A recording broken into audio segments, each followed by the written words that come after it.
तालीम सिर्फ नौकरी का ज़रिया नहीं है। तालीम इज़्ज़त है, शऊर है, सही रास्ता दिखाती है। अगर आज हमने तालीम पर तवज्जो ना दी तो हमारे आने वाली नस्ल हमें माफ़ नहीं करेगी। शबाना फारूक का काजी साहिबा, मैं उनसे गुजारिश करूंगा कि प्लीज माइक पर आएंगे। हाँ, क्या बात है।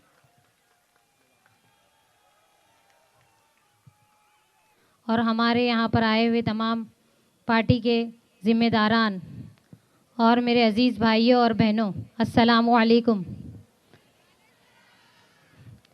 आज मैं आपके सामने किसी डर के साथ नहीं, किसी लालच के साथ नहीं, बल्कि सच, हिम्मत और खिदमत के जज्बे के साथ खड़ी हूँ। आज मैं आपके सामने उम्मीद, खुलूस और ज़िम्मेदारी के एहसास के साथ खड़ी हूँ। मैं यहाँ पर सिर्फ़ एक उम्मीदवार बनकर नहीं आई हूँ, बल्कि आप ही की तरह एक आम इंसान बनकर आई हूँ। मैं जानती हूँ आपके मन में कई सवाल होंगे ना। कौन है जो हमारे लिए सच में काम करेगा?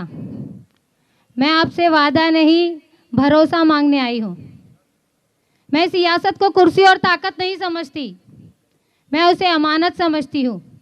और अमानत में ख़यानत करने वाला ना कौम का होता है, ना अल्लाह का।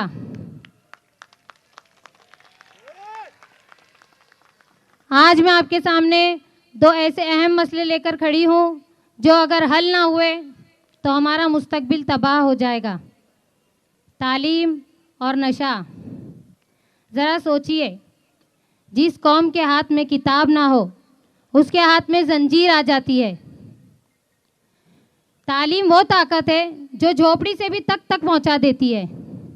मगर आज हमारा दर्द ये है कि हमारे बच्चे स्कूल जाने की बजाय गलियों में भटक रहे हैं। हमारे नौजवान नशे की दलदल में धंसते जा रहे हैं। तालीम सिर्फ नौकरी का ज़रिया नहीं है। तालीम इज़्ज़त है, शऊर है, सही रास्ता दिखाती है। अगर आज हमने तालीम पर तवज्जो ना दी तो हमारे आने वाली नस्ल हमें माफ़ नहीं करेगी। आज मैं आपके सामने मेरे नौजवानों से ये कहना चाहती हूँ कि मैं तुम्हें नशे में नहीं, तालीम और रोज़गार में देखना चाहती हूँ। मैं तुम्हें बोझ नहीं, कौम की ताकत बनाना चाहती हूँ। मैं आपसे पूछती हूँ, क्या यही मुस्तकबिल हम चाहते हैं? क्या हम अपने बच्चों को नशे के हवाले कर दें?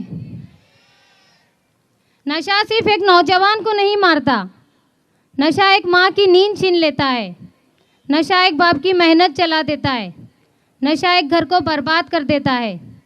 आज मैं आपसे खुलकर कहना चाहती हूँ कि अगर आपने मुझे मौका दिया तो मैं नशे के खिलाफ सिर्फ तकरीर नहीं करूँगी, मैं मैदान में उतर कर लड़ूँगी।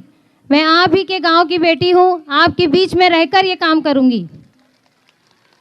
मैं आपसे बड़े बड़े दावे नहीं करती, पर ये यकीन ज़रूर दिलाती हूँ कि मैं आपको सुनूंगी, आपकी आवाज़ बनूंगी और आपके हक के लिए हर सही दरवाज़ा खटखटाऊंगी।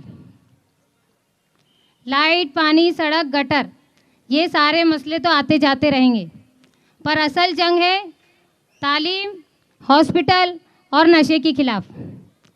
बीएमसी हॉस्पिटल में हमारी माएँ बहनें घंटों लाइन लगाकर खड़ी रहती है। लेडीज़ डॉक्टर नहीं मिलती, पेशेंट पर ध्यान नहीं दिया जाता, हमारी माँ बहनें तड़पती रहती है। ये नाइंसाफ़ी है। इलाज किसी का एहसान नहीं है, ये हर शहरी का हक है। जब तक मेरी माँ बहनों को इज़्ज़त के साथ इलाज नहीं मिलेगा, मैं खामोश नहीं बैठूंगी। और एक और अहम बात मैं आपसे कहना चाहती हूँ, वो है हमारे बुज़ुर्गों और बच्चों के लिए गार्डन होना चाहिए, जहाँ हमारे बुज़ुर्ग 2 लम्हे सुकून के जाकर गुजार सके, जहाँ हमारे बच्चे मोबाइल और गलियों से निकलकर खुली हवा में खेल सके, सेहतमंद बन सके, जहाँ हमारी औरतें सुबह शाम सेहत के लिए वॉकिंग करने जा सके।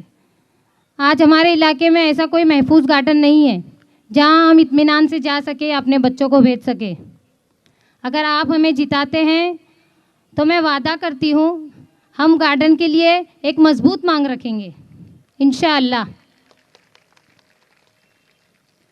अगर आप लोग हमें जिताते हैं, आप लोग हमें अपना कीमती वोट देते हैं, तो मैं वादा करती हूँ हम मिलकर चिता कैंप में एक नया इनकलाब लाएंगे इंशाअल्लाह।